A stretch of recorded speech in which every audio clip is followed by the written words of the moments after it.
A União Europeia é paz. Teve a paz como grande objetivo na sua gênese. É vítima do seu próprio sucesso, até porque damos a paz como um objetivo absolutamente adquirido. Estamos enganados. Na última grande guerra, morreram mais de 50 milhões de pessoas.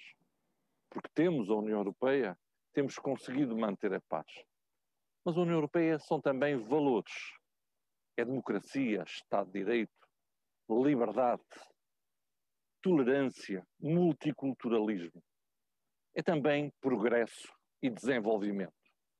Na União Europeia somos cerca de 450 milhões de pessoas no mundo de 7.800 milhões de habitantes.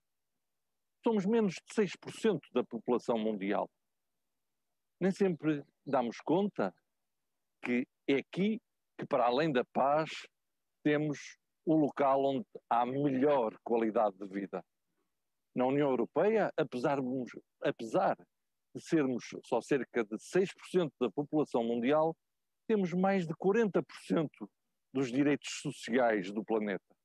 Somos também os maiores doadores mundiais, aqueles que mais ajudam os países em desenvolvimento e aqueles que mais contribuem para a ajuda humanitária.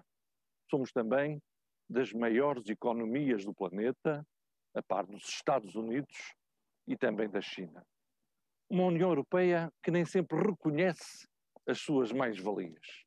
Mas vale a pena esta União Europeia de Schuman, com uma declaração sempre atual. E cito: a União Europeia, no caso da declaração de Schuman Europa, não se fará de um só golpe, mas far-se-á através de ações concretas que realizem, que concretizem uma solidariedade de facto. E é essa solidariedade de facto que a União Europeia também implementa, e só com essa solidariedade de facto, só com a partilha, é que nós conseguiremos vencer os desafios à escala global. A globalização, o combate às alterações climáticas, o aumento da população, as migrações, a escassez de recursos naturais e depois também desafios próprios da União Europeia. A necessidade que nós temos do aumento da natalidade, também o objetivo da independência energética e da segurança energética. União Europeia para Portugal também significa desenvolvimento, significa fundos europeus, significa coesão económica, territorial e social. Em Portugal, mais de 80% do investimento público tem origem no orçamento da União Europeia. Nem sempre temos consciência que as estradas onde passamos, a água que bebemos, o tratamento dos resíduos sólidos, Não dá. o investimento na área da saúde, nos hospitais, nos centros de saúde, as nossas escolas, a formação profissional, o apoio às empresas, o apoio aos jovens, o apoio para a agricultura e o desenvolvimento rural, para os nossos pescadores. O objetivo da coesão territorial, económica e social tem origem no orçamento da União Europeia. Desde que aderimos à União Europeia, já foram mais de 100 mil milhões de euros que Portugal recebeu. E com esses recursos temos tido desenvolvimento. Agora, de 2021 a 2027, as negociações do quadro financeiro plurianual já estão prontas, já estão absolutamente concretizadas. Portugal vai receber, neste período, 2021 a 2027, 33,5 mil milhões de euros em subvenções, a fundo perdido, dinheiro este que também inclui os pagamentos diretos aos agricultores. Para a política de coesão, são mais de 25 mil milhões de euros que vamos receber no período 2021 a 2027. É essencial que este dinheiro seja bem repartido, seja bem utilizado. Para além disso, temos ainda aquilo que é o plano de relançamento da economia, o Fundo de Recuperação e Resiliência, que em subvenções a Portugal vai dar cerca de 15,4 mil milhões de euros, Os projetos têm que ser aprovados até 2023 e depois têm que ser executados até 2026. São mais de 19 milhões de euros por dia. Uma outra nota é que do quadro financeiro plurianual 2014-2020 ainda temos 11 mil milhões de euros por utilizar. Se fizermos a soma dos 15,4 mil milhões de euros, mais os 33,5 mil milhões de euros, mais os 11 mil milhões de euros que ainda temos por utilizar, são cerca de 60 mil milhões de euros que Portugal tem de 2021 a 2027. Exige-se uma monitorização deste investimento e depois uma boa repartição. Em Portugal, a política de coesão também tem fundo de coesão. Política de coesão são FEDER, Fundo Social Europeu e também Fundo de Coesão. Nós temos acesso ao Fundo de Coesão, a Espanha, por exemplo, não tem, porque só têm acesso a este fundo os Estados-membros que têm menos de 90% do rendimento bruto, têm menos de 90% da média do produto interno bruto per capita, para simplificar. Depois, é essencial, volto a insistir, que estes recursos sejam bem distribuídos pelas regiões. A União Europeia e a política de coesão têm como objetivo diminuir as assimetrias regionais. Há 3 tipos de regiões: as menos desenvolvidas, as regiões em transição e as regiões mais desenvolvidas. As regiões menos desenvolvidas são as mais pobres, aquelas que têm menos de 75% do PIB per capita. Em Portugal, é o Norte, o Centro, o Alentejo, é também Açores e Madeira. Como região em transição, entre os 75% e os 100%, temos o Algarve. Como região mais desenvolvida, acima dos 100%, temos Lisboa. E por isso é essencial que, por exemplo, o Fundo de Coesão seja investido sobretudo nas regiões que mais necessitam. É que Portugal só recebe o Fundo de Coesão porque há regiões mais pobres que puxam o produto interno bruto per capita para baixo. Era impensável nós termos mais recursos financeiros e depois os programas operacionais regionais terem menos dinheiro. De 2014 a 2020, o Norte, Programa Operacional Norte, recebeu 3.400 milhões de euros. Seria inaceitável nós recebermos mais dinheiro e o Norte, que continua uma região menos desenvolvida, receber menos dinheiro de 2021 a 2027. Por isso, o trabalho que fizemos no Parlamento Europeu, os regulamentos que ali foram feitos, agora têm que ser aqui bem aplicados e sem ligar o complicómetro.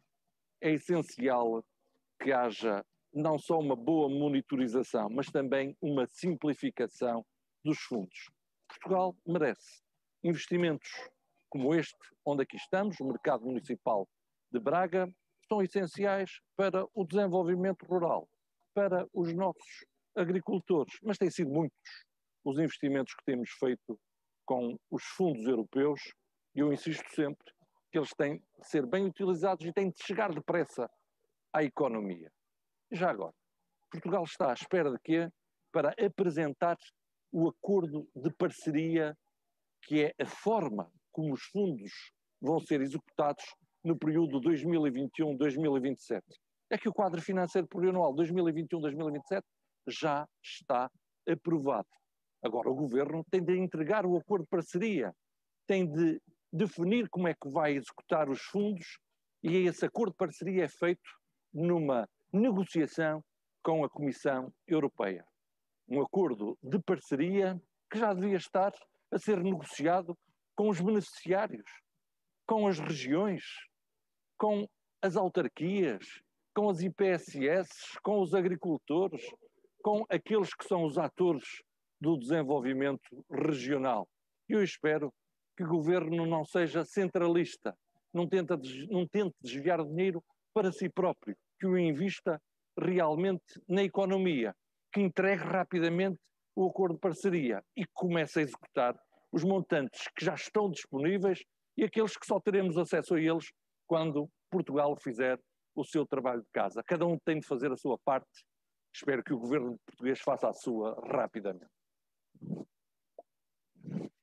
Mas Portugal também tem disponível, a partir do orçamento da União Europeia, a criação de instrumentos financeiros para apoiar a economia e, sobretudo, as pequenas e médias empresas. Para além das subvenções a fundo perdido, há empréstimos, podem ser a taxas de juros zero, e esses empréstimos são essenciais para a nossa economia. Tenho repetido muitas vezes, nós só teremos um Estado social forte se tivermos uma economia forte, competitiva, resiliente, produtiva e empreendedora.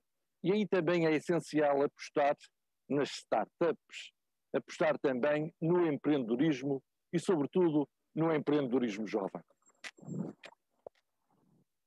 Fui o negociador do InvestEU, regulamento que já está aprovado e que permite mobilizar na União Europeia, de 2021 a 2027, 400 mil milhões de euros em infraestruturas sustentáveis, no apoio à investigação e inovação, no apoio também às pequenas e médias empresas e no setor social. Não nos esquecemos de reforçar o objetivo de turismo e a ajuda aos restaurantes.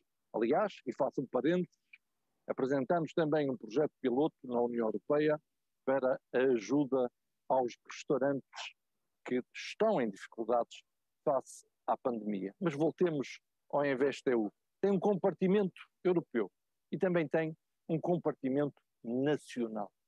E esse compartimento nacional permite aos governos realizar investimentos nas áreas que mais lhes interessar e permite, graças a uma defesa que fizemos intransigente, sobretudo para as pequenas e médias empresas, criar um instrumento nacional para a solvabilidade. E é urgente esse instrumento para a solvabilidade. Quando é que o governo vai avançar com essa proposta? E já agora, o Banco de Fomento é essencial para este objetivo. Podemos ter recursos enormes, milhares de milhões de euros de apoio ao investimento e às pequenas e médias empresas. É tudo uma questão de vontade política. Eu espero que essa vontade política exista. A juventude é prioridade da União Europeia. Todos os anos temos insistido no reforço dos programas para a juventude, nomeadamente também na Garantia Jovem. No Parlamento Europeu propusemos com sucesso um projeto piloto denominado O Teu Primeiro Emprego Euros, que de seguida foi transformado num programa. Se olharmos para o Erasmus+, que é o programa que tem a formação, a educação e o desporto, ele tem sido constantemente reforçado. O programa 2014-2020, Erasmus+, tinha 14,7 mil milhões de euros e representou um aumento de 40% em relação aos programas 2007 a 2013. Agora, para 2021-2027, voltamos a reforçar os montantes destinados à juventude. O Erasmus+, passará a ter 26 mil milhões de euros para esse período. Para além disso, nós democratizamos o acesso. Nós tornamos o programa mais inclusivo. Agora é essencial que essa tarefa de monitorização, de informação e também de ajuda seja acompanhada pelos Estados-membros. Até porque a educação, a juventude, o desporto, a formação profissional são competências nacionais. Mas a União Europeia tem feito muito e tem ela própria reforçado os meios, os objetivos e também os montantes financeiros. E por isso os Estados-membros devem acompanhar também eles este esforço. Não bastam palavras, são necessárias ações. A juventude é a solução para a União Europeia. A saúde é uma competência nacional. No entanto, reforçamos o Programa Europeu para a Saúde. E também avançamos para a aquisição de vacinas. E se não fosse essa compra a nível europeu, não tínhamos vacinas em Portugal tão cedo. É a prova de que vale a pena partilhar, mas temos de fazer mais. Nós temos de conseguir uma independência em setores críticos e estratégicos na União Europeia. É essencial que haja a possibilidade de termos ventiladores em termos europeus. Não é necessário que cada país os produza, mas temos de ter uma estratégia para esse objetivo. O mesmo se passa nos medicamentos. Nós só temos a ganhar se atuarmos, se partilharmos e se nos coordenarmos. E há programas que também são essenciais e só funcionam e têm uma mais-valia se forem a nível europeu. Por isso também, o reforço que fizemos de 4.500 milhões de euros a preços correntes no programa europeu Horizonte Europa, que é o programa de investigação e inovação. Terá 95,5 mil milhões de euros a preços correntes para 2021-2027. A União Europeia, para ser competitiva, para ser produtiva, à escala global, tem de apostar na investigação e inovação. Por isso, este reforço, por isso, esta aposta, por isso, estes 95 mil milhões de euros para o programa Horizonte Europa.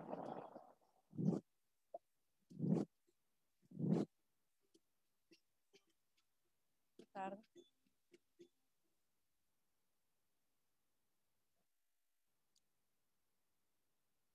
Boa tarde, vamos dar início à quarta edição de Sá Carneiro Talks, esta vez dedicada aos fundos comunitários, com as palavras da doutora Maria da Graça Carvalho, Presidente do Instituto Francisco Sá Carneiro. Muito obrigada, muito boa tarde a todos. Nesta quarta sessão das Sá Carneiro Talks iremos debater os fundos estruturais e que é melhor para fazer uma apresentação desta matéria, bem como dos benefícios gerais de estarmos neste projeto, de estarmos na Europa, de estarmos na União Europeia e de como foram utilizados os fundos até aqui, do que o meu colega e amigo eurodeputado José Manuel Fernandes. O José Manuel Fernandes, como todos saberão e como foi patente na sua apresentação, integrou a equipa de negociadores do Parlamento Europeu e desempenhou um papel muito importante nas difíceis negociações com a Comissão Europeia e com o Conselho Europeu sobre o quadro financeiro plurianual da União Europeia de 21 a 27 e também no plano de recuperação económica que se junta a este quadro financeiro plurianual. A apresentação foi esclarecedora e muito útil, sobretudo para todos aqueles cuja atividade exige uma boa compreensão dos fundos comunitários, da origem de que fundos existem, das oportunidades que eles oferecem e das sinergias que podem ser criadas, nomeadamente entre diferentes mecanismos de financiamento.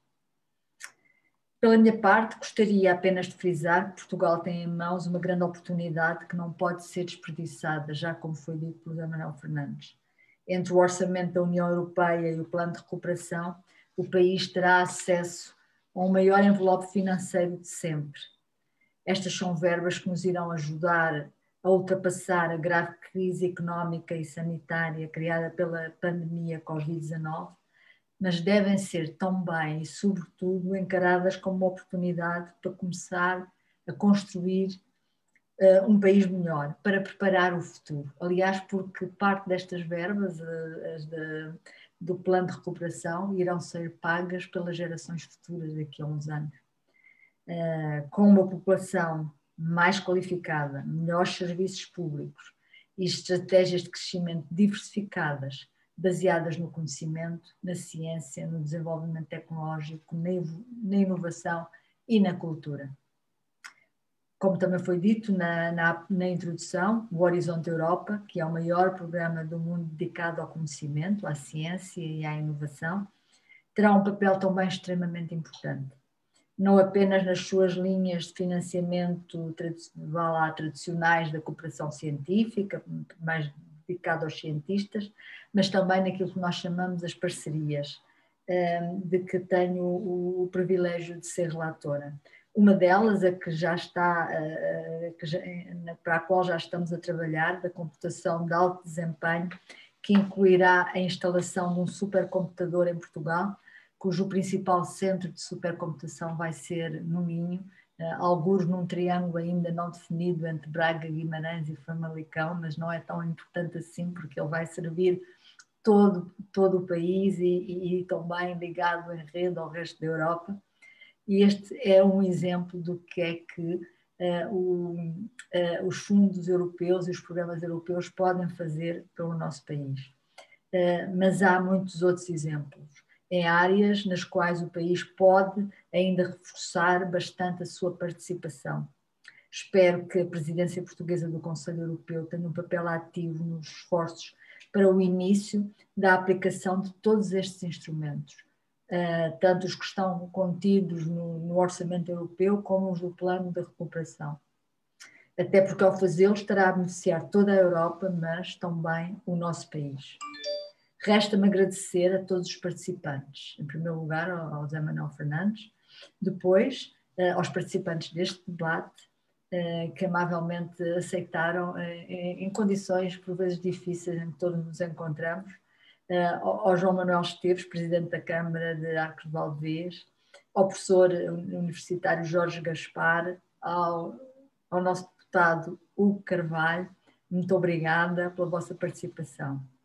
À jornalista Paula Sá, do DN, pela moderação deste debate, e na pessoa da Paula Sá eu gostava de aproveitar para agradecer ao Diário de Notícias por toda a colaboração e boa colaboração que tem com o Instituto Francisco Sá Carneiro. Muito obrigada, Paula. E, claro, em último lugar, mas muito importante, ao grupo parlamentar do Partido Popular Europeu e à delegação do PSD no Parlamento Europeu por todo o apoio e colaboração que tem dado sistematicamente às nossas iniciativas no Instituto.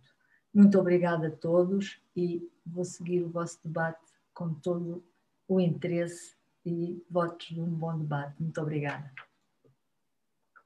Obrigada, professora Maria da Graça Carvalho, até pelas suas amáveis palavras. E eu vou começar por Jorge Gaspar e vou-lhe perguntar realmente qual é a importância dos fundos comunitários para o desenvolvimento das políticas do emprego, uma vez que é especializado nessa área e até foi antigo presidente do Instituto do Emprego e de Formação Profissional.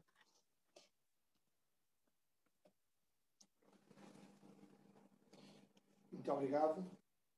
Boa tarde a todos. Quero começar por agradecer o convite gentil do Instituto Francisco Sá Carneiro.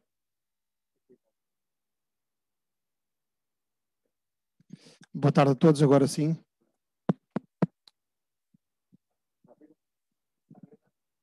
Está verde.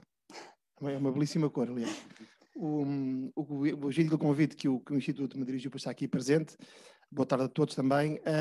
Eu vou começar por dizer algumas notas, na sequência daquilo que a Paula me sugeriu que fizesse, de enquadramento sobre a relação entre as políticas ativas de emprego e os fundos europeus. São 4 notas de partida essenciais. Por um lado, e é algo que muitas vezes escapa até à discussão política, mas mais de uma forma mais lata, à própria discussão pública, a política de emprego, em termos europeus, inscreve-se no modelo social europeu. Nós, em Portugal, achamos muitíssimo bem que haja investimento público e também de fundos europeus em políticas de saúde, na segurança social, na educação, como 3 pilares essenciais do modelo social europeu, mas muitas vezes esquecemos, ou alguns esquecem, aliás, que o emprego é também um pilar essencial e estruturante de um Estado social e de um Estado social de mercado. Isso significa que há responsabilidades associadas à gestão de fundos em matéria de criação de emprego.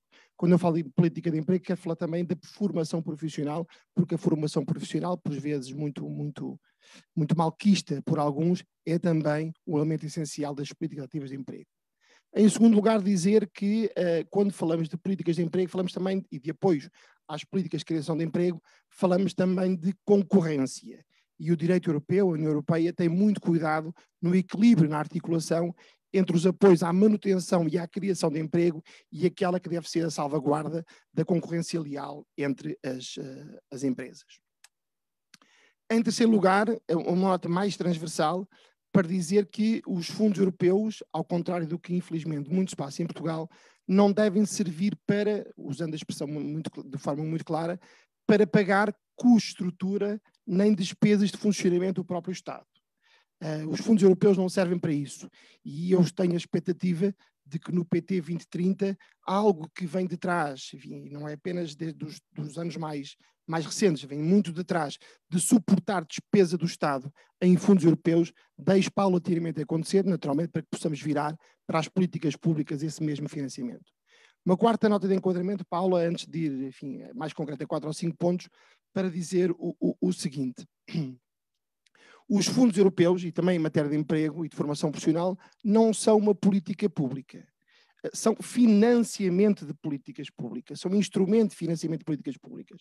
E, portanto, eu vou centrar em 2 ou 3 minutos a minha primeira intervenção, ou a intervenção inicial também, na circunstância de saber que política pública é que devemos ter em Portugal que possa ser financiada por fundos europeus nestes 2 elementos do emprego e da formação profissional.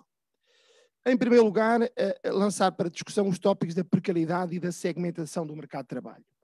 De uma forma muito clássica, enfim, muitos atores políticos de variedíssimos quadrantes encaram a precariedade e a segmentação do mercado de trabalho como, no primeiro caso, precariedade, a natureza dos vínculos, se é contrato a termo é precário, se não é contrato a termo não é precário, e a segmentação do mercado de trabalho, mais qualificações, menos qualificações.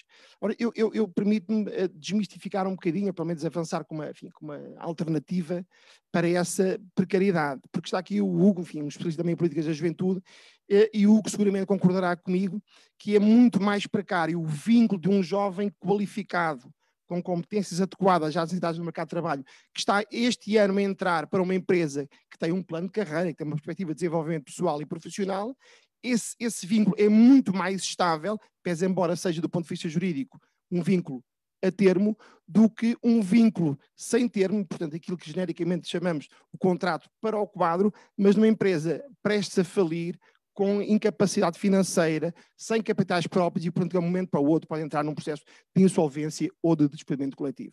Portanto, eu acho que para atacar o 2030, desde o ponto de vista do financiamento das políticas de emprego, é preciso que de uma vez por todas passemos a uma nova discussão em torno daquilo que é e que não é precariedade, deixando, enfim, digamos assim, uma visão muito ideológica e muito datada sobre a natureza do vínculo e acentuar fundamentalmente a discussão da precariedade para efeitos de financiamento por fundos europeus nas competências e na empregabilidade daqueles que já estão ou que estão a entrar no mercado de trabalho. Uma outra nota sobre competências e qualificações. Todos sabemos que o modelo de financiamento por fundos está muito alicerçado, em matéria de emprego e formação profissional, e que refiro-me em particular a esta segunda dimensão, está muito alicerçado na perspectiva das qualificações. E, portanto, uma perspectiva em que, em função da subida de um nível de qualificação, decorrente de um processo formativo, assim haverá lugar a um financiamento. Eu devo dizer também, de uma forma um bocadinho, enfim, se calhar, provocatória, que muitas vezes as qualificações são inimigas das competências e que os fundos europeus, por vezes, podem estar a financiar dentro do seu modelo qualificações, mas são qualificações que não dotam os formandos, que não dotam, portanto, as pessoas das competências técnicas indispensáveis a um bom exercício de uma atividade profissional no mercado de trabalho. Para atacar este problema e para que, do ponto de vista dos indicadores de realização e de execução dos fundos europeus, eles não sejam meramente formais no que toca aos rankings das qualificações, que fica sempre muito bem depois nas estatísticas da educação e por aí fora, é preciso de uma vez por todas que nós também apostemos na formação prática em contexto de trabalho, e eu gostaria muito que esta perspectiva fosse vincada naquele que venha a ser, o José Manuel Fernandes falava disso, naquele que venha a ser o acordo de parceria que o Estado português venha a celebrar com a Comissão Europeia. Uma outra nota a este propósito. Para que tenhamos uma política ativa, uma política de emprego em Portugal que justifique, do ponto de vista da sua sustentabilidade futura, financiamento por fundos europeus, é preciso também encarar o Código do Trabalho como uma dimensão de criação de emprego.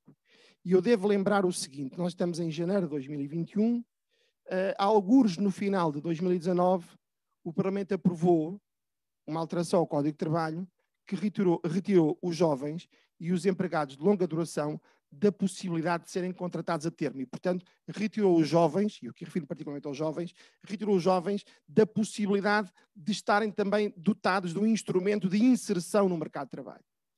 Isto hoje não foi alterado e temos um desemprego galopante, temos um desemprego jovem novamente a crescer e temos uma perspectiva ideológica do Código de Trabalho que afasta a capacidade da contratação de jovens com recurso a esse mecanismo. Eu diria que é um exemplo típico da ideologização do direito do trabalho com, digamos assim, consequências negativas na criação de emprego.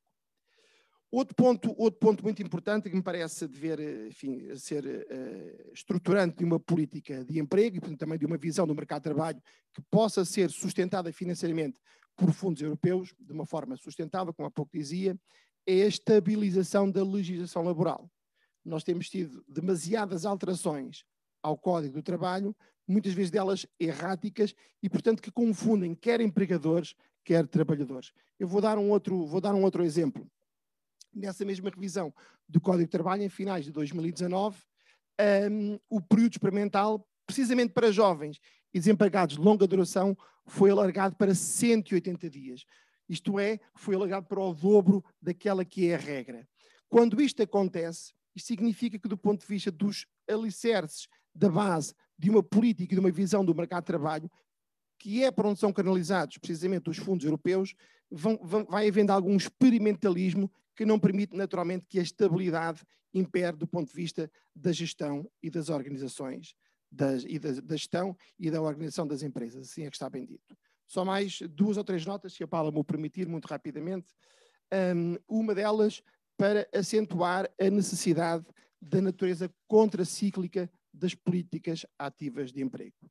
E se nós estamos num ciclo económico negativo, tal como estivemos em 2011, 2012 e 2013, é preciso acentuar fortemente a execução de políticas ativas de emprego. É evidente que isto é mais fácil quando, do ponto de vista daquilo que antecedeu, há uma almofada financeira também nacional para as alavancar. Mas é preciso começar para algum lado, é sempre bom começar em cima, executando menos quando a economia está melhor, do que começar com a economia em baixo, mas enfim, é infelizmente aí que nos encontramos. Portanto, natureza contracíclica das políticas ativas de emprego. Duas propostas, enfim, que eu gostaria muito de ver acolhidas no acordo de parceria. Por um lado, digamos, a valorização da celebração de contratos-programa em matéria de formação profissional entre o Estado e o Serviço Público de Emprego, o IFP, e as associações empresariais para formação em contexto de trabalho. Contratos-programa que tenham metas, tenham indicadores de realização, tenham um envelope financeiro associado e que, naturalmente, que a sua execução seja monitorizada justamente também em função de indicadores de realização, que significa criação de postos de trabalho. É um indicador que deve ser valorizado pelo acordo de parceria. Segunda proposta. Também gostava de ver valorizado nesse mesmo acordo de parceria a circunstância de a colocação de trabalhadores empregados poder ser feita também por agências privadas de colocação. Não apenas pelo serviço público, mas o serviço público, numa lógica de alargamento da sua rede de prestação de serviço, poder contar para efeitos da colocação de desempregados, financiados por fundos europeus, naturalmente, do ponto de vista das políticas ativas de emprego, agências privadas de colocação. Tenho aqui uma nota final, mas vejo assim olhares um bocadinho ferozes para mim, se calhar vou deixar para a próxima nota. Muito obrigado. Muito obrigada pela sua intervenção. E do emprego passamos para o desenvolvimento cultural e vamos ouvir o Presidente da Câmara Municipal de Arcos de Valdevez, João Manuel Esteves, que nos vai falar com certeza do impacto dos fundos nas autarquias. Olá, boa tarde. Julgo que me estão a ouvir. Boa tarde a todos. Queria começar por cumprimentar o Instituto Sá Carneiro, na pessoa da professora Maria da Graça Carvalho, cumprimentar também o João Montenegro, cumprimentar os colegas todos aí do painel, cumprimentar a Paula, agradecer o convite e dizer que felicitar o Instituto pelo trabalho que está a desenvolver. Acho que diz bem lá no site do Instituto que esta é a maneira de pensar Portugal e construir ideias, não é? Construir ideias de futuro, consolidar a social-democracia, é isso que nós temos e que temos que trabalhar nesse sentido. E por isso queria felicitar também por estas iniciativas do Sá Carneiro Talks.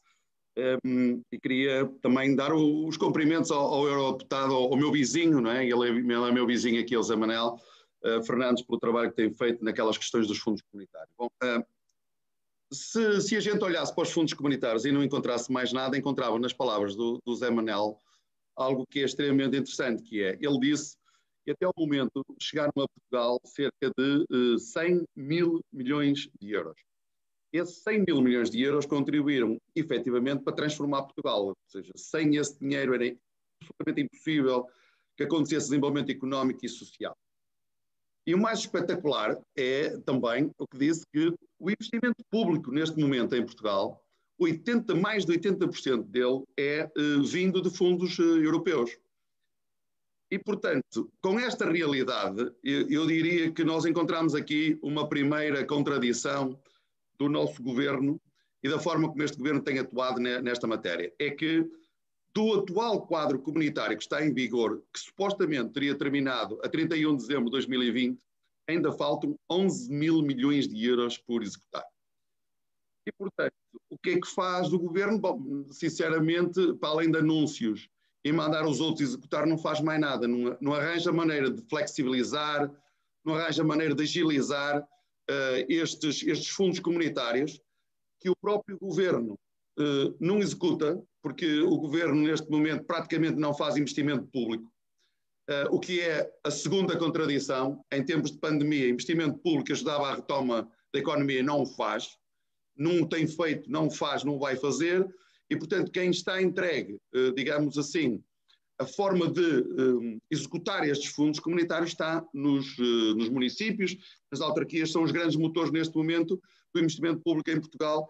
O Estado está longe disso. E, portanto, temos aqui a segunda contradição, ou seja, o Estado não executa, não contribui para a retoma da economia como um parceiro essencial no desenvolvimento. A terceira contradição é que enchem a boca muitas vezes de descentralização, disto, daquilo, daquele outro, muita descentralização. Aliás, encontraram uma maneira boa de passar despesa para os municípios, mas este é, sem dúvida alguma, o maior centralista de sempre na gestão dos fundos comunitários. Portanto, os fundos comunitários estão completamente maniatados por aquilo que o governo faz.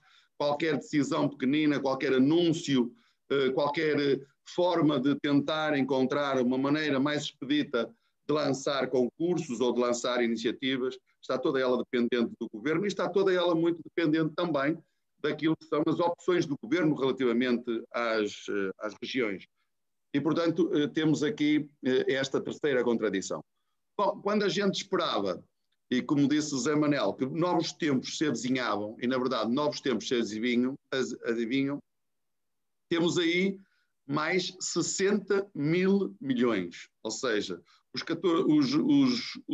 milhões do quadro comunitário anterior, os 11 mil milhões, os 33 mil e tal do próximo quadro comunitário e o grande contributo de Portugal para o plano de resiliência e resistência, que é a recuperação, que é o nome, que é o grande contributo para este plano, que é chamado Bazuca, que é a famosa Bazuca, está a servir para dizer que é panaceia, que vai resolver tudo e mais alguma coisa, e na verdade, cada vez mais se começa a perceber que aqueles fundos que lá estão, que deviam ter um papel muito interessante, vão ser aqui utilizados, muitos deles, em coisas que o meu colega de painel já disse, e que é óbvio que o governo faz muitas vezes, porque não faz investimento público e utiliza os fundos comunitários para fazer desorçamentação e para afetar despesa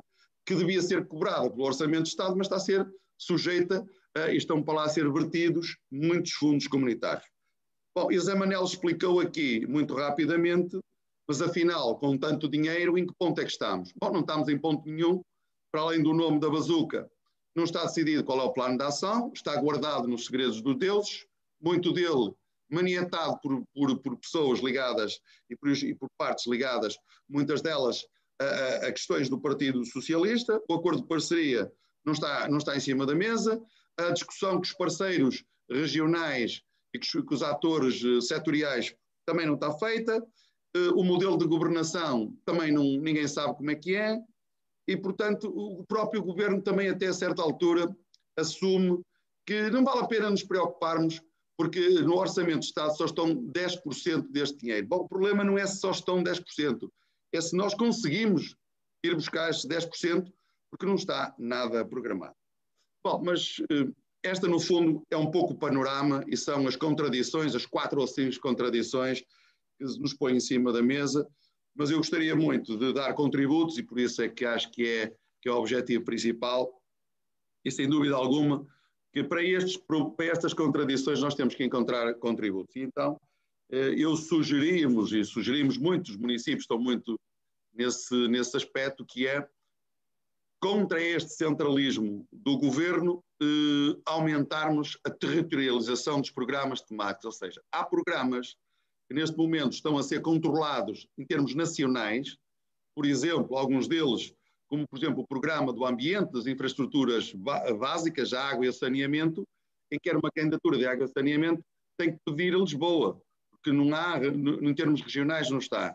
E portanto aquilo que nós achamos é que pelo menos 2/3 dos fundos de coesão deviam estar afetos às regiões, assim como também devia lá estar afeta às regiões, outros programas que também não estão e que deviam ter impactos diferentes, como o Plano de Desenvolvimento Rural, por o da Agricultura, ou o MAR, que deviam estar tratados e deviam estar afetos ao território e não a questões macro, que depois servem muitas vezes para apoiar projetos que estão em regiões onde não deviam ser apoiados, porque estão em objetivos, já não estão no objetivo 1, mas estão a ser apoiados esses projetos quando deviam estar a ser apoiados noutras regiões. E, portanto, a primeira questão era territorializar os programas temáticos, pelo menos em 2/3 dos fundos de coesão. O segundo, para acabar com o centralismo na gestão, termos unidades de gestão regionais, unidades de gestão para gerir estas verbas, onde estivessem os setores da administração central, ou seja, onde estivéssemos a discutir com o Ministério da Agricultura, que está nos serviços concentrados do Ministério da Agricultura, com os serviços concentrados do Ministério do Emprego, os serviços concentrados dos vários setores de atividade do Estado, da economia e de outros, que devíamos estar-los a discutir assim, para que efetivamente se pudesse também fazer uma monitorização de como é que estão as coisas e como é que se podia fazer uma maior articulação regional destes programas. Que também disse o Zé Manel, e nós dizemos várias vezes, se no atual quadro a região norte recebeu 3,4 mil milhões, bom, com tanto mais dinheiro, há muitíssimo mais dinheiro, mal seria que não estivesse esse equilíbrio fosse feito. Mas depois existe um outro problema, que é aquilo que dizíamos há bocadinho, que este centralismo leva a que se definam os programas em termos nacionais e depois nós aqui às vezes tentamos encontrar a gaveta certa para os projetos que temos e às vezes não temos a gaveta para os projetos que queremos e portanto deviam ser contratualizados com o território, com ações específicas em território, com as CIMs e dizer, bom, nós queremos executar este plano de ação, avalie-se o plano de ação, faça-se as análises que quiser, questione-se o que quiser, mas depois dizer, ok, para esta região é preciso isto. Porque enquanto que no Alto Minho, onde nós estamos, precisamos disto, imagino que o Alentejo podem precisar de outra coisa, em vez de estarmos com programas iguais para o país todo, que este centralismo leva. Depois há uma questão que é transversal, chama-se burocracia. Há muitas vezes, e a professora Graça já ouviu falar nisto, que é a União Europeia são muito maus, são um papão. Eles é que não deixam fazer nada. Bom, a gente chega à conclusão é que a maior parte das vezes Lisboa cria a maior parte dos problemas. Complica os regulamentos, complica as situações, não simplifica nada. E, portanto, era bom que nós efetivamente quiséssemos fazer simplex. Era bom que quiséssemos fazer simplex. É possível fazer simplex. O país agradece e as empresas e a economia, toda a gente agradecia essa simplificação. Por último, a famosa bazuca. A bazuca devia servir em Portugal não para tapar buracos ou para fazer projetos macro que deviam ter outro estilo de financiamento, deviam ir, como disse o Zé Manel, aos instrumentos financeiros, não era para aqui chamados para a bazuca. São vários esses, eu não queria falar deles, mas são vários. E, portanto, o que devia estar a acontecer é que eles deviam servir para fazer aquilo que o Fundo de Coesão não permite fazer, ou seja, em atuar em complementariedade com os programas, com o programa de 21-27, ou seja, o Portugal 21-27 ou Portugal 2030, se quisermos chamá-lo assim. E, portanto, deveria entrar em complementariedade para fazer aquilo que era absolutamente essencial, que era a coesão social e a coesão territorial. E eu posso-vos dizer, por exemplo, falarmos de digitalização ou transição digital, e haver zonas e parcelas do território onde ainda há problemas de cobertura de telemóvel, ainda há problemas de cobertura de fibra óptica, onde não se consegue encontrar investimento para isso, era a hora de o fazer. Há muitas estradas em Portugal, se calhar há muitas em determinados sítios. Há sítios onde ainda é preciso. Ainda é necessário fazer uma última ligação, por questões de competitividade, por questões de dinamização, por questões de atração da população. E na questão do verde, da transição verde, pois ainda há situações em Portugal onde é preciso fazer grandes investimentos em saneamento. Ainda é necessário fazer investimentos no abastecimento de água, criar condições. As alterações climáticas são um facto. No meu concelho são um facto. Eu, supostamente estou no norte, não era suposto haver falha, mas nós estamos a implementar todo um sistema redundante, porque já estamos a encontrar nas zonas altas problemas de falha de água. E, portanto, no verão, cria problemas. E depois, a última, que me parece a mim que seria absolutamente justo, que é a coesão territorial, que é os territórios de baixa densidade. Nós temos um problema gravíssimo em mais de 2/3 de Portugal, que é a demografia neste momento, e não podemos abandonar estes territórios sem fazer a devida compensação, sem criar condições para que as pessoas se possam fixar ou possam ser atraídas para ir para lá. E agora aqui, se me permite, uma pequena provocação, já que a professora Graça falou dela, eu julgo que melhor do que em Braga, Guimarães ou Famalicão meter o supercomputador, eu crio as condições todas e meto no supercomputador nos arcos, que é à beirinha deles, e que criamos aqui pós-trabalho, vamos aqui gente qualificada, criamos condições. E eles não vão gastar dinheiro, e ainda estamos disponíveis para gastar. Pronto, e fico por aqui, estou à vossa disposição. Muito obrigado e parabéns pela iniciativa. Muito obrigada também. E eu ia outra vez ao José Manuel Fernandes, que disse que a juventude era uma prioridade da União Europeia. O Carvalho, e em Portugal como é que isso se materializa? Muito obrigado pela questão, que não é fácil. Aliás, todas as questões sobre juventude são difíceis, porque são sobre muitas coisas ao mesmo tempo. Mas antes queria cumprimentar a professora Graça Carvalho, agradecer pelo convite, cumprimentar-vos a todos também. E ir ao básico antes de ir aos jovens, que às vezes é a mesma coisa. Isto é mesmo muito dinheiro. Às vezes até é difícil conceptualizar isto. São 30 mil milhões, são 25 mil milhões. Acho que a melhor forma de pôr isto é mesmo como o deputado José Manuel Fernandes põe, que são 19 milhões de euros por dia. E a sensação que um jovem, se calhar para começarmos a conversa e para ela também ser dinâmica e divertida, a sensação que um jovem tem é, por um lado, a sensação do foi a Europa ou não? Especialmente quando se é mais jovem. Quando se é mais jovem, quando os governantes, quando os autarcas fazem muitas coisas com dinheiro da Europa, mas não se fala da Europa, e só se fala da Europa no mau. A vantagem de vir em terceiro é que já posso ir reagindo a algumas coisas e pegando algumas coisas, e de facto só se fala da Europa quando é para dizer, epá, eles lá, mesmo que o governo e o país tenham concordado lá em Bruxelas, depois cai é difícil, a culpa é da Europa. E a sensação que tenho é que há aqui, claramente, uma nova oportunidade, um novo fogo para ter outra coisa diferente do que eu tive até hoje, que foram, eu em casa ouvia falar da década perdida e depois ouvi falar outra vez da década perdida. Portanto, já vou em duas. Várias crises. E, de facto, há 20 anos que os meus pais ganham o mesmo. E que muitos pais no país ganham o mesmo. Que os salários não sobem, que o país não cresce e, portanto, estar assim estagnado não é bonito para quem é jovem e tem esperança de querer mais, de poder ter mais e ser mais. E, portanto, a ideia que tenho do primeiro desafio é que isto não pode continuar a ser uma gestão de vai um bocadinho para cada um, que é para toda a gente ficar tranquilo. Vai um bocadinho para as autarcas, um bocadinho para os institutos públicos, um bocadinho para este ministério, para aquele e para aquele outro. E para estes projetos, e especialmente quando é em governos socialistas, para os megaprojetos centralizados, que não criam economia pelo país todo, e que fica tudo bem. E, portanto, é preciso aplicar dinheiro no problema quando o problema existe.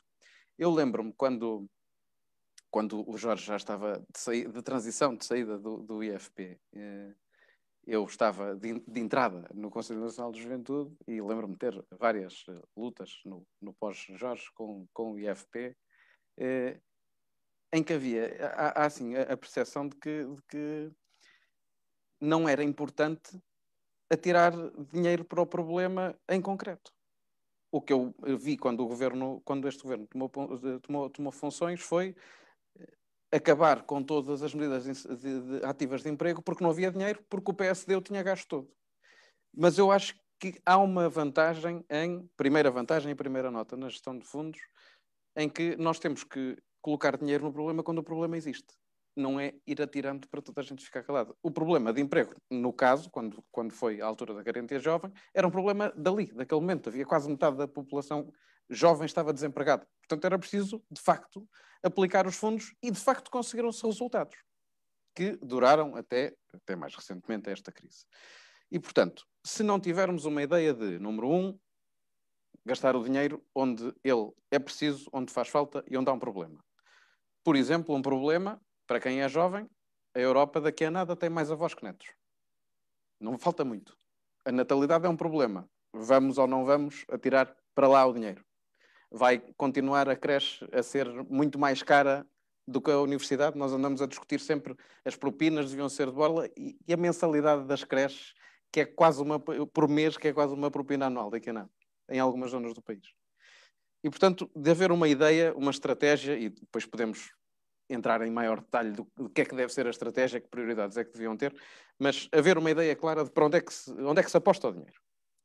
A outra é, de facto, o que Jorge estava a dizer, de gerir estruturalmente. Isto para pagar custos de funcionamento, para gerir o dia-a-dia, perde-se uma coisa claramente, e já se viu neste exemplo das décadas perdidas que eu estava a dar. Perde-se a convergência. Se for para gerir no dia-a-dia das despesas correntes, vai-se a convergência porque nós não crescemos nada.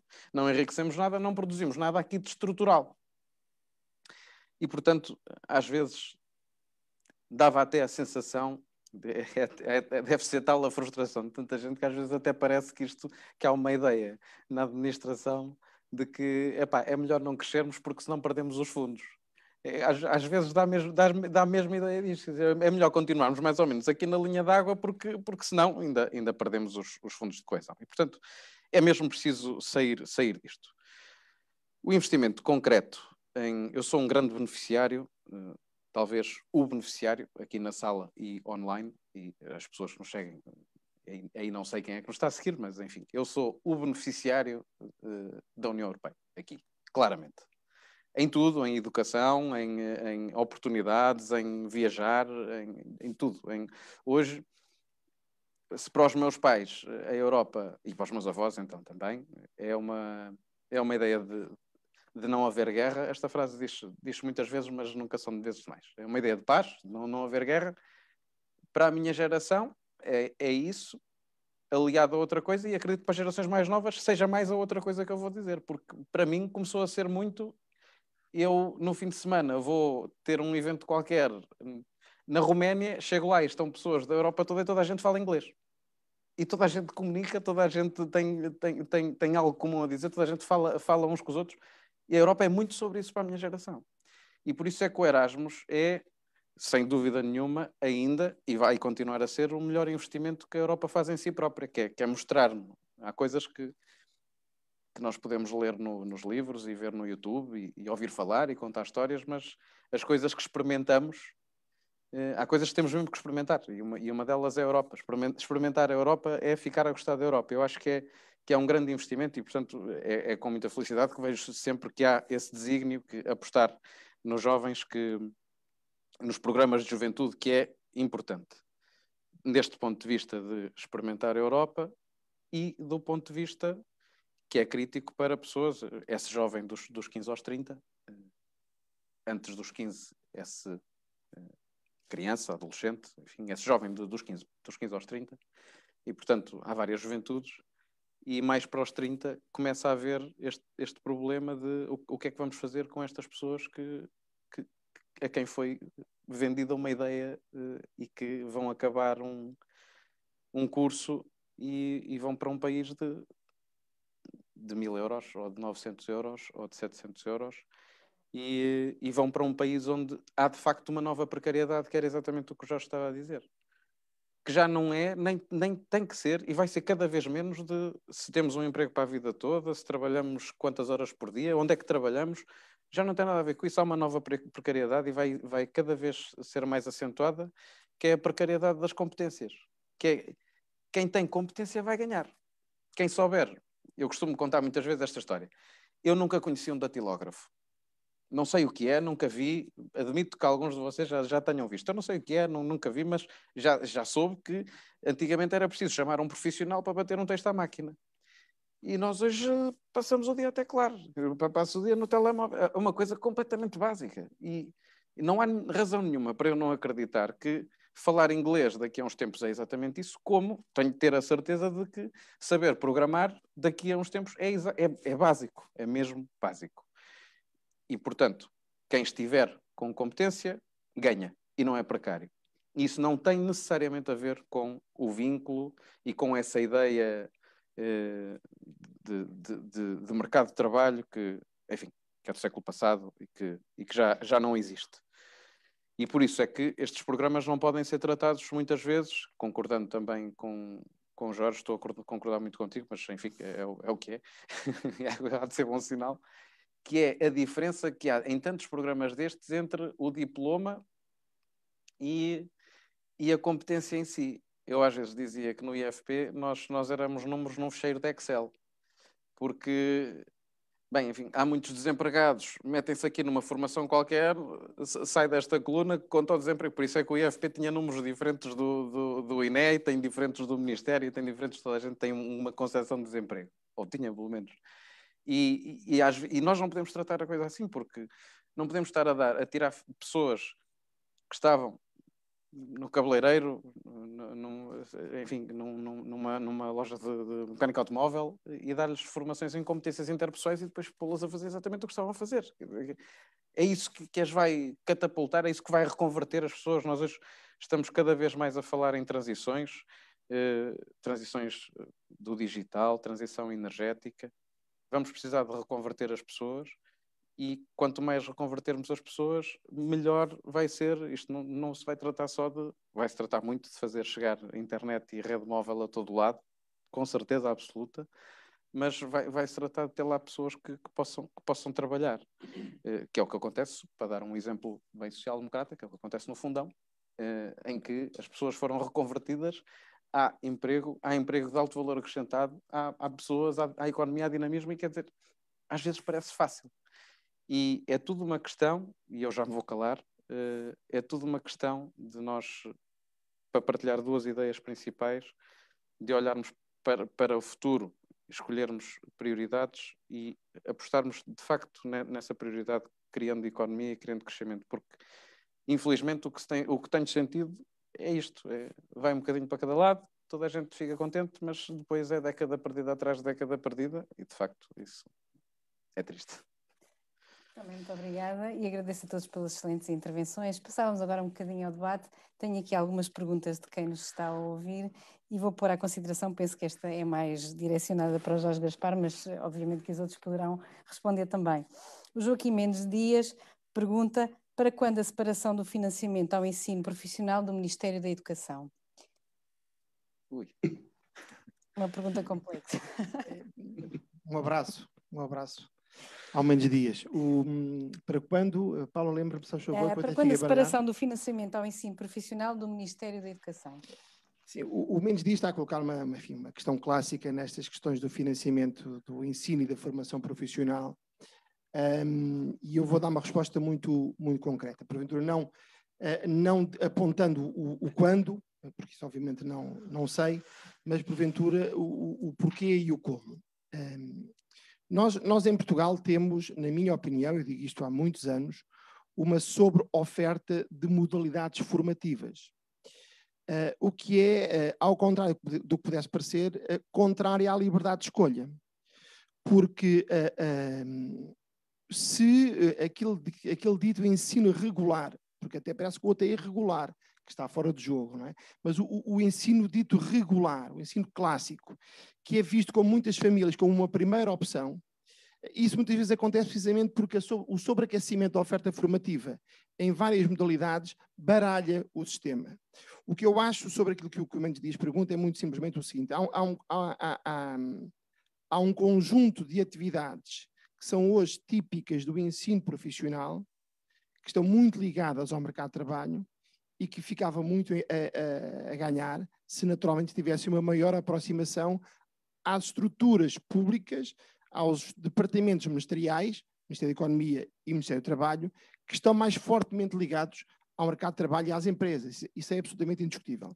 Mas como já conversámos várias vezes, é possível criar sinergias entre, por exemplo, o serviço público de emprego e o ensino profissional. Repara, eu vou dizer uma coisa, não sei se vou ser bem entendido, mas vou esforçar-me por isso. Mas, porventura, também vou ser um bocadinho provocatório. Eu não entendo como é que um serviço público de emprego contrata para os seus quadros, para os seus mapas, e, portanto, criou tal vínculo público a um conjunto de formadores em áreas para as quais há professores do Ministério da Educação com horário zero. Não percebo. O que é que acontece? Depois temos fundos europeus a pagar o horário zero dos professores no Ministério da Educação, porventura em ensino profissional nas escolas secundárias, e temos ou fundos europeus ou recursos da Segurança Social, taxa social única, a pagar os formadores no quadro da formação profissional, do IFP. Portanto, há aqui um conjunto de sinergias que para poderem ser escaladas têm que, obviamente, combater imensos preconceitos também de natureza ideológica, que penso que favoreceriam, digamos assim, a aproximação de todas as ofertas àquela que é a realidade. E a realidade é muito simples. Quem cria emprego são as empresas e são as organizações do terceiro setor. Não é nem o IFP, nem o Ministério da Educação. São as empresas e são as organizações do terceiro setor. E, portanto, digamos que as estruturas públicas têm que ser capazes de dar uma resposta, não de orientar de uma forma formal, perdão, de uma forma burocrática o mercado de trabalho. É exatamente o contrário. Muito obrigada. Obrigado, Paulo. Quer acrescentar alguma coisa? Não? Eu infelizmente, a única coisa que posso acrescentar é que, infelizmente, percebemos porque é que isso acontece. Infelizmente, percebemos porque é que isso acontece. Porque é que a formação está tão dispersa em... Isto, se calhar, é falta... O que eu quero acrescentar, se existirem jovens a ver, é de facto que isto é falta de participação da minha geração nisto. Inclusive cada vez mais nos sindicatos. Ter a formação alicerçada em quem depois escolhe umas empresas de formação para contratar uns formadores, quando podia estar no serviço público, nas instituições de ensino superior, com o IFP, parece que são de países diferentes. Quer dizer, o IFP recebe dotação orçamental mais do que todas as instituições de ensino superior juntas. Depois vêm as instituições de ensino superior. E depois temos todos os recursos dentro do público. E porquê? Porquê é que havíamos de ir buscar formadores para dar que formações? Porque são escolhidas pelo governo e pelos sindicatos. Com que estratégia, novamente? É a única coisa que eu queria acrescentar, é que isto só pode ser falta de participação de quem quer ser outra coisa deste lado, com um exemplo pequenino, que são segundos. Durante a crise cresceu uma iniciativa que se chama Academia de Código. Hoje tenho várias pessoas, eu trabalhei na área antes de ir para a Assembleia da República, várias pessoas que eram músicos, eram barmans, trabalhavam na restauração, hoje estão impecavelmente a programar, demoraram 6 meses a fazer um curso intensivo para aprender as competências. Isto não é impossível para ninguém. Né? Entrar na nova economia e estão a trabalhar de Portugal, a pagar impostos em Portugal, a consumir em Portugal, a trabalhar para todo o lado do mundo. Porquê é que no IFP não há esta resposta? Porquê é que no público não há esta resposta? De facto, às vezes, parece que há aqui um comitê central de decisão enfim, que não dá as respostas. É isso que chateia muito a minha geração. Mas também, devo admitir, culpa própria geracional, se quiser, no cartório. Obrigada. Temos aqui outra pergunta, e esta é um bocadinho mais transversal, mas eu desafiava o João Manuel Esteves a responder, que é da Eduarda Monteiro. Com a atual crise pandémica, há a possibilidade dos fundos serem redirecionados para o apoio às pessoas, às famílias e ao setor social? Sim, quer dizer, quem está a fazer primeiro isso são os municípios à custa do seu orçamento, são aqueles que estão a fazer mais vezes isso. E, portanto, estamos a ver muitas iniciativas das câmaras municipais a darem apoio aos seus munícipes, às pessoas que perderam rendimento e às instituições. Por exemplo, foram as câmaras que andaram a pagar e continuam a pagar muitos testes a muitas instituições. São as câmaras que pagaram e continuam a pagar muitas máscaras, muitas batas, muitos equipamentos de proteção individual. E são as câmaras que estão também muitas vezes a dar apoio àqueles que mais necessitam, àqueles que perderam rendimento. Havia duas situações que eram suposto ter acontecido, que eram exatamente uma agilização, uma reprogramação do quadro comunitário que existia, que era suposto os municípios poderem ajudar. E então era suposto nós dizermos o que queríamos mudar. Então trouxeram um figurino e disse: vocês agora, nós gostaríamos muito que mudassem para escolas, para isto, para aquilo, para aquilo. Num leque muito reduzido, e portanto ficou tudo reduzido a uma forma muito centralista de ver as coisas. E isso ficou agarrado.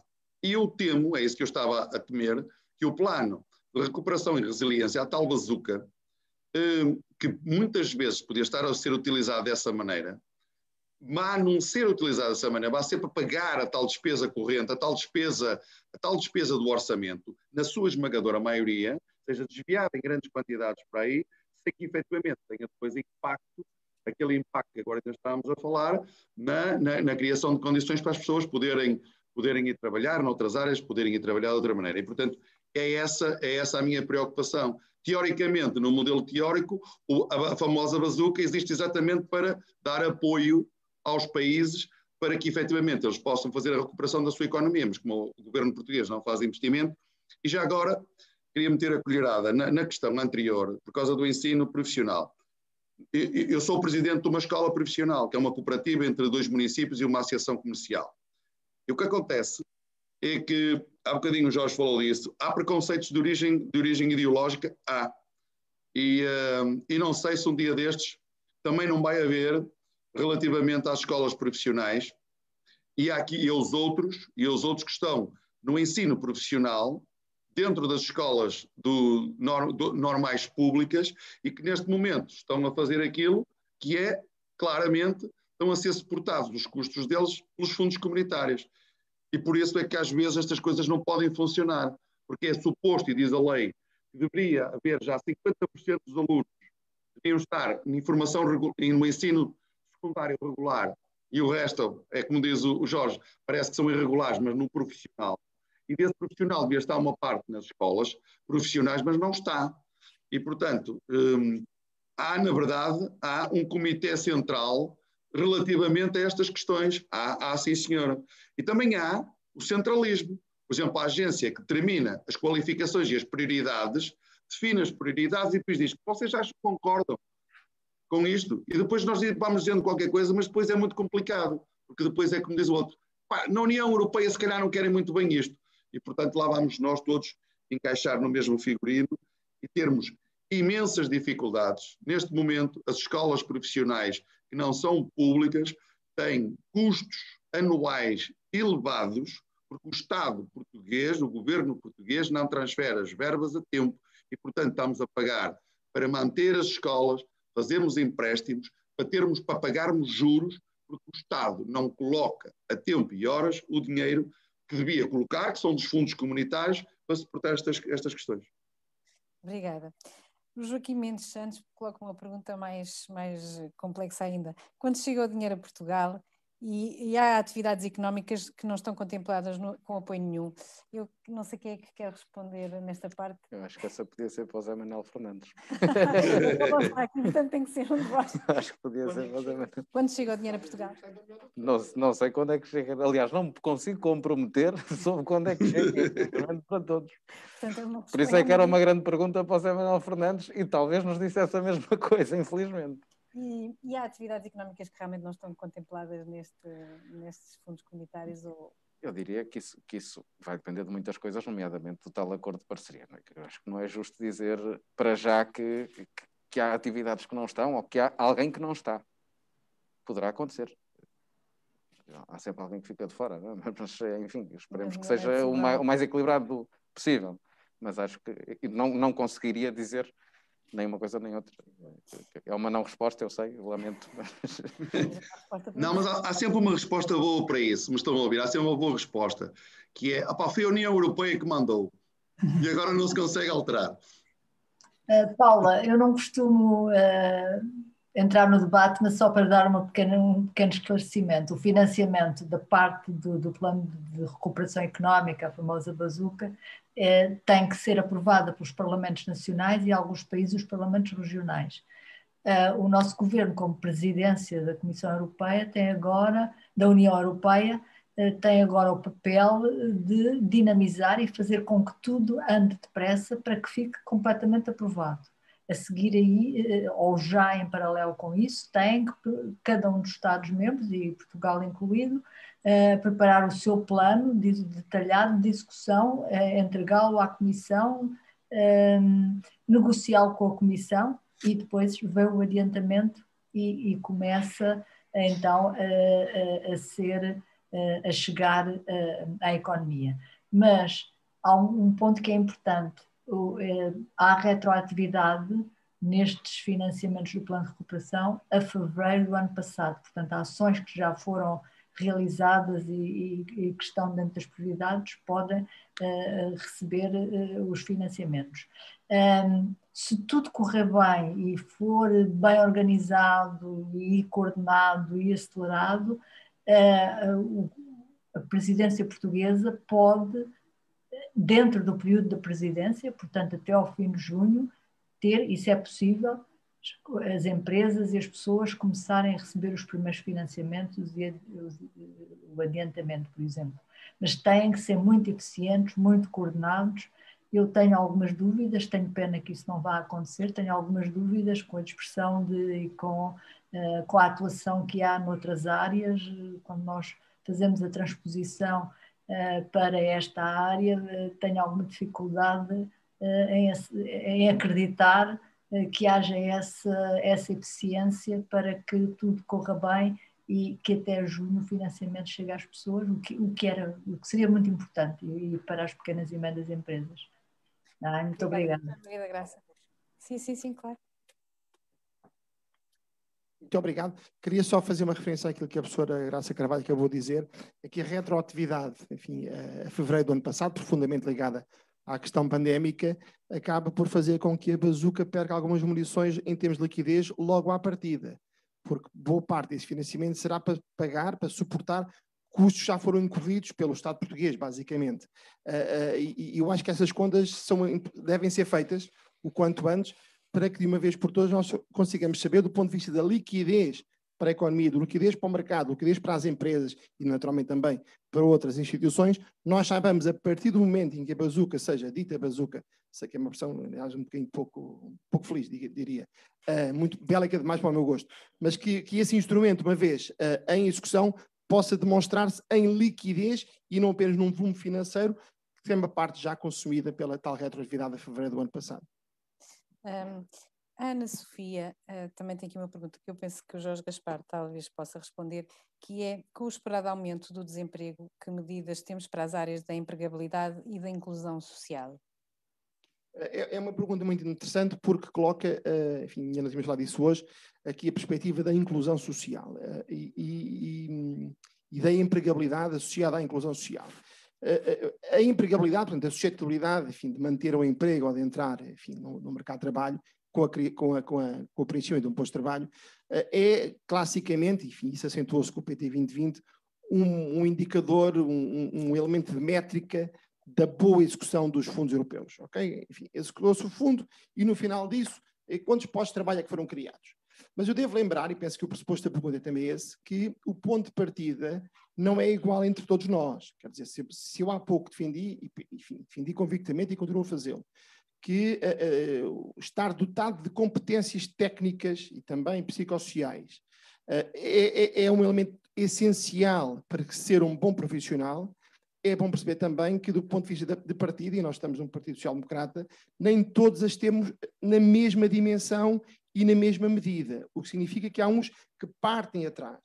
E aqueles que partem atrás, beneficiando de fundos europeus, por exemplo, em ações de formação profissional, não se lhes pode ser exigido que no mesmo período e nas mesmas condições preencham um posto de trabalho. Quer dizer, nós hoje em dia, como todos sabemos, ainda temos muitos trabalhadores desempregados com a 4ª classe. Temos muitos trabalhadores desempregados com a 6ª classe. Temos muitos trabalhadores desempregados, e isto é pura das realidades, é crua, mas é assim.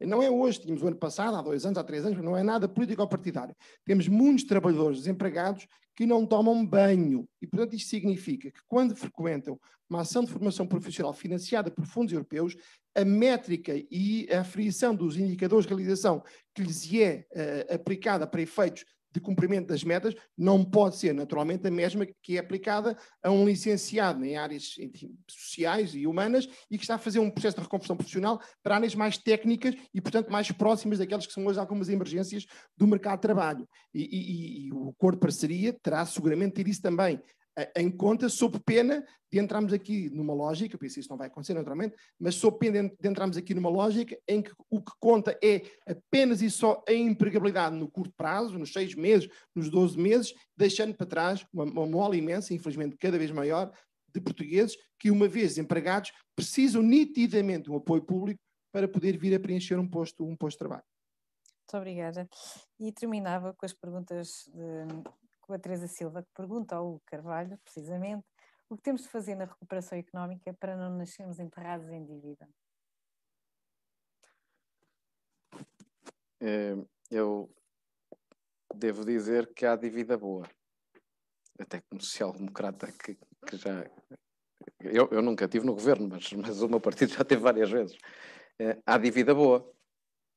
Eu nasci com muito mais hospitais e muito mais escolas e muito mais ensino superior e isso foi tudo feito, e estradas e, enfim, acessibilidades, e isso foi feito à base de dívida. E não quer dizer que não tenha nascido enterrado em dívida e que eu tenha que pagar e que muitas coisas que se estão a fazer agora, neste momento, vão gerar dívida para o futuro, para os meus netos e para os que vêm depois deles. Mas há dívida boa e dívida má. E a solução que temos, de facto, isto até vai ser assim uma coisa um bocado a Rui Rio, é crescer. É crescimento económico. Mas que dá para tudo, é um bocadinho um dá para tudo, mas é muito verdade. E como é que nós podemos ter isso? Eu dava aqui até um exemplo caricato. Enquanto o Ministro do Ambiente, com quem estive agora numa audição regimental na Assembleia da República, anda a tentar furar o norte do país para ver se consegue fazer lítio. Os japoneses estão a desenvolver uma tecnologia para ir buscar lítio onde ele existe mais, que não é em nenhum país do mundo, é exatamente na água. Quando eles conseguirem tirar o lítio da água, vão tirar o lítio da água, vão vender o lítio, que nós vamos viver de baterias, e depois vão vender essa tecnologia para nós que temos muita água. Isto para ilustrar o quê? Nós estamos repetidamente a perder a corrida. Já todos damos conta disso. A corrida digital, a corrida energética, a corrida da inovação, de apontarmos para algum lado, como eu dizia há pouco. E a corrida digital é a corrida, neste momento. Já é há muito tempo. Eu até costumo contar uma história de um hospital no Reino Unido que sobreviveu a todos os bombardeamentos de sempre. Não caiu uma pedra, não se estragou nada, não se partiu uma janela. A única vez que colapsou foi exatamente com um ataque informático. Portanto, isto está tudo ligado, cada vez vai estar mais ligado. É o Hospital St. James. Está cada vez mais ligado e quando tudo está ligado, tudo é corrompível. Mas significa que nós estamos cada vez mais aí. Quem é que manda aí? Dados. Cada vez queremos as coisas aparecer mais rápido aqui. Há dois países, dois lados do mundo, a China e os Estados Unidos, que investem em armazenamento de dados. Cada vez que queremos as coisas mais rápido é preciso 5G. Não é preciso 4G, é preciso 5G. Quem é que manda? Os Estados Unidos da América e China. E nós aqui temos uma cultura até empresarial, às vezes, de que inovar é ir ali ao Web Summit e comprar computadores novos para a empresa e não tem nada a ver com isso. E, portanto, aqui, o que é que podemos fazer? Transição digital com um propósito e inovar em algum lado. E não é Portugal. É mesmo esta coisa, isto é mesmo uma matéria europeia. É mesmo europeu. É onde é que a Europa quer estar no meio disto. Nós estamos a assistir há décadas, enquanto comunidade europeia. Vamos ou não fazer esta transição e em que é que vamos ser nós a inventar o 6G? Nós, por exemplo, no 5G, não vamos a jogo porque a Cisco e a Ericsson, aliás, porque a Ericsson e a Nokia foram ficando para trás. A Cisco existe, a Huawei também existe, foram ficando para trás. Perdemos essa. Vamos ganhar qual? A minha questão é, vamos ganhar qual? E para ganhar uma, temos que apostar muito. Por exemplo, olha, boas práticas, o investimento comunitário em ciência, Portugal era um contribuinte líquido e era gerido a nível central. Hoje já não somos um contribuinte líquido. Mas o que eu, assim à pistola, entre aspas, diria é que nós precisamos de escolher algo em que sejamos mesmo muito bons e exportadores para fora para poder crescer. Ou seja, como é que não se cresce enterrado em dívida? É fazer dinheiro para pagar, não é? Isto à tuga, se quiser, é assim, não é? É ganhar dinheiro para pagar e para não ter que contrair mais. E nós não vamos fazer isso enquanto andarmos nesta estagnação brutal em Portugal, em que se atira dinheiro para os problemas todos e não se escolhe uma prioridade para fazer e, infelizmente, se calhar quando se escolhe é sempre pelas razões erradas, mas eu apostava em duas coisas. Digital, energia, até porque nos dá independência e onde nós podemos ser líderes, de facto, temos condições para isso. O sol não é só para turistas e portanto, acho que temos aí muitas coisas para fazer e que essa é uma questão em que eu quero responder Europa, porque não é uma questão, cada vez é menos uma questão nacional, é uma questão europeia em tudo. Quando se fala do CRISPR nos Estados Unidos para fazer bebés que nunca tenham frio, ou que nunca tenham febre, ou que nunca tenham gripe há mais de 10 anos, e nós andamos aqui a perguntar o que é o CRISPR, isso é um problema. Vai ser um problema brutal. Ter um exército todo imune à febre é brutal, é um problema brutal. Portanto, quem chegar primeiro nessa corrida vai estar sempre a ganhar com uma realidade assustadora que é o capitalismo ter sido a fonte de redução das desigualdades, de poder dar ao mundo um mundo melhor, começar a criar uma desigualdade que quem está, aquela desigualdade, estávamos a falar das competências, quem tem mais um bocadinho afunila para poder decidir, em que ainda há dias havia um documentário na Netflix que é sobre o capitalismo, já não lembro, mas é de um ex-secretário de Estado americano, que tinha um diagrama sobre se houver 4 milhões de pessoas que queiram uma coisa na América e forem todas pessoas normais da sociedade, sem cargos políticos, e se houver 4 que sejam grandes CEOs de multinacionais, a probabilidade é quase 90% dos 4 conseguirem essa coisa e dos 4 milhões não conseguirem. E, portanto, temos que inverter isso e isto é tudo sobre quem está mais à frente vai ficando cada vez mais desigual. E por isso é que é uma coisa completamente Europa, completamente comunitária, e acho que é a resposta que eu quero dar a isso. Obrigada. Qualquer uma desta pergunta foi feita ao Carvalho, mas eu gostava de ouvir o João Manel Esteves sobre esta questão. Concorda com as apostas do Carvalho, digital, energia? Não, concordo em absoluto, porque, repara, do ponto de vista digital, muitos dos problemas que eventualmente um país tem da famosa coesão social e coesão territorial resolver-se-á com a questão do digital. Portanto, eu fico mais próximo, eu não preciso de deslocar, eu não preciso de ir a nenhum sítio espetacular para ter acesso à informação, para fazer o meu trabalho, para poder viver a minha vida. E posso estar tranquilamente num sítio como estamos agora, por exemplo, cada um em cada um dos seus pontos, e podemos estar aqui a falar como se estivéssemos na mesa ao lado dos outros. E, portanto, o digital é absolutamente essencial e é necessário que o Estado continue a fazer, com as autarquias, o investimento na educação. A educação é primordial e na ajuda à reconversão dos profissionais. Quanto à energia ou quanto ao verde, pois nós temos, na verdade, temos o sol, como o Hugo disse, mas temos a água, temos o mar e temos muito aí, muito para dar, muitas cartas para jogar. E temos uma coisa que é espetacular, que eu vou puxar mais uma vez a sardinha à minha praia, mas tem a ver com o seguinte, que é as áreas protegidas. Nós somos um dos países da União Europeia com áreas protegidas na rede Natura 2000, maior área protegida, em termos percentuais.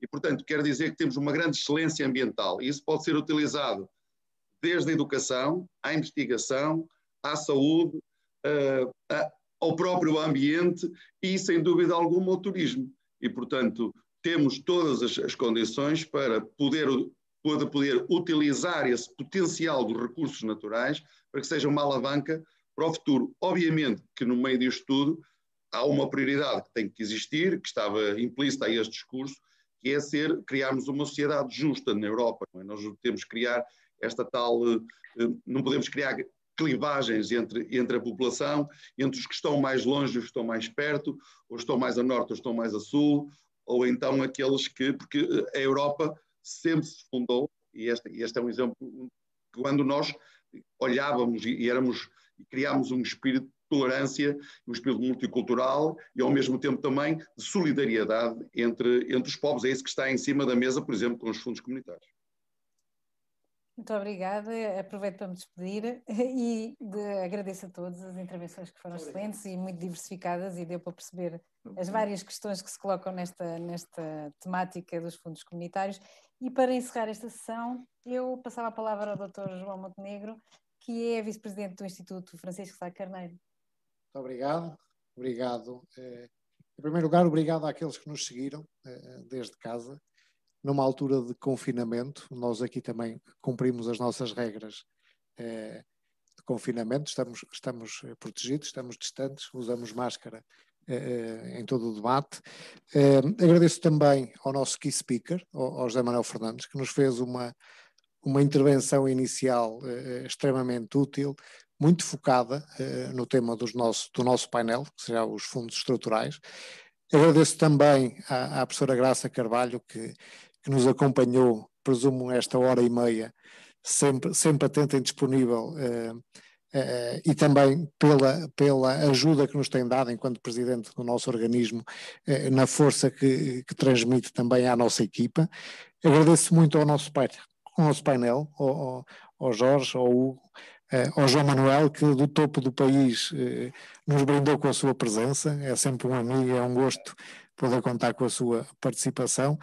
E agradecer também à Paula, e conforme a professora Graça já testemunhou, portanto, a Paula representa aqui a instituição Diário de Notícias, que é uma instituição que nos ajuda e que nos acompanha há estes 6 meses e que tem crescido também a par com o Instituto, está renovado, está novamente e diariamente nas bancas, portanto, e é um parceiro que muito nos honra, e agradeço também à Paula toda a ajuda que nos deu.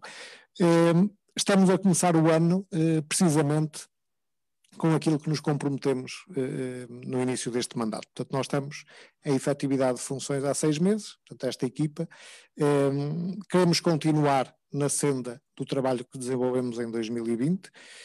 Com esta situação atual, vamos continuar a fazer o nosso trabalho num registro online, sobretudo com aquilo que nos comprometemos, que é queremos continuar a ser um produtor de conteúdos e de ideias para Portugal. É essa a nossa missão, é esse o nosso objetivo. Vamos continuar a debater, vamos continuar com as nossas conferências internacionais do Instituto Francisco Sá Carneiro, vamos ter uma agora no mês de fevereiro. As Sá Carneiro Talks têm uma periodicidade mensal, portanto esta é a 4ª edição, regressamos novamente em fevereiro com mais um convidado, com mais um key speaker e com mais um painel para podermos debater. Vamos lançar um novo site, muito brevemente, também no mês de fevereiro, um novo site adaptado à nova realidade, com conteúdos de vídeo, com conteúdos multimédia, numa nova senda que prepare também o Instituto para esta situação de distância que a todos nós nos obriga e a que todos nós também nos responsabiliza. E este ano, portanto, vamos entrar nas comemorações dos 40 anos do Instituto Francisco Sá Carneiro. Portanto, a nossa organização faz 40 anos, vamos querer celebrar essa data e fazer um trabalho que vem sendo trabalho na senda do que fizemos também com os 40 anos de Francisco Sá Carneiro. Portanto, muito próximos de vocês, não podendo estar fisicamente, queremos estar sempre presentes, sempre com dinamismo, sempre com esta ambição de poder fazer mais e melhor. Obrigado mais uma vez a quem nos acompanhou e esperemos regressar muito rapidamente. Boa noite a todos. Boa noite, obrigado. Boa noite.